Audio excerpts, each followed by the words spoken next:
எப்படி வந்துட்டு எமோஷ்னலி ஒரு மெச்சூர் பர்சனாக இருக்கிறது. ஸோ பேசிக்லி வந்துட்டு நமக்கு நாமே வந்துட்டு ஃபஸ்ட்டு அவைலபிளாக இருக்கணும். நம்மளுக்கு வந்துட்டு சில எமோஷன்ஸ்லாம் நம்ம ப்ராசஸ் பண்ண வேண்டியதாக இருக்குது. சில சிச்சுவேஷன்லாம் நம்ம வந்துட்டு அதை உட்காந்து யோசிக்கணும் அப்படின்னா உங்களுக்கு நீங்கள் அந்த தனிமையான டைம் ஸ்பேஸ் வந்துட்டு உங்களுக்கு நீங்கள் தரீங்களா? ஏன்னா உங்களுக்கு நீங்கள் அது கொடுத்தா தான் மற்றவங்களுக்கு எப்படி கொடுக்குறது அப்படின்னு உங்களால் புரிஞ்சுக்க முடியும்.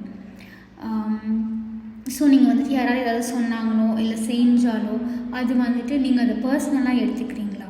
ஏன்னா அவங்களோட பிஹேவியர் வந்துட்டு அவங்கள பற்றி தான் நிறைய சொல்லுதே தவிர அது உங்களை பற்றி மட்டும்தான் கிடையாது. இப்போ இன்னொருத்தவங்களோட பேசிக்கிட்டு இருக்கும்போது நீங்கள் யார்கிட்ட பேசுகிறீங்களோ அவங்க வந்துட்டு அவங்க உங்ககிட்ட சொல்கிறது வந்துட்டு உங்களுக்கு புரிஞ்சிருக்கிற மாதிரி அவங்க உணர்றாங்களா? ஸோ அப்படி அவங்க உணர்றாங்கன்னா கண்டிப்பாக வந்துட்டு உங்களுக்கு ஆல்ரெடி நிறைய எமோஷனல் மெச்சூரிட்டி இருக்குது அப்படின்னு அர்த்தம். இதுக்கப்புறம் இப்போ யார்கிட்டயாவது பேசும்போது நீங்கள் வந்துட்டு இன்ட்ரப்ட் பண்ணாமல் இல்லை டிஃபென்சிவ் ஆகாமல் நீங்கள் கவனிக்கிறீங்களா? ஸோ அங்கே வந்துட்டு ரெஸ்பெக்டும் ட்ரஸ்ட்டும் வந்துட்டு எமோஷ்னலி மெச்சூரான ஒரு பர்சனை பார்த்தா தானாகவே வந்துட்டு டெவலப் ஆகும். எடுக்கிற டிசிஷன்ஸ் இதெல்லாம் வந்துட்டு ரெகுலராக வந்துட்டு ரிஃப்ளெக்ட் பண்ணுறீங்களா?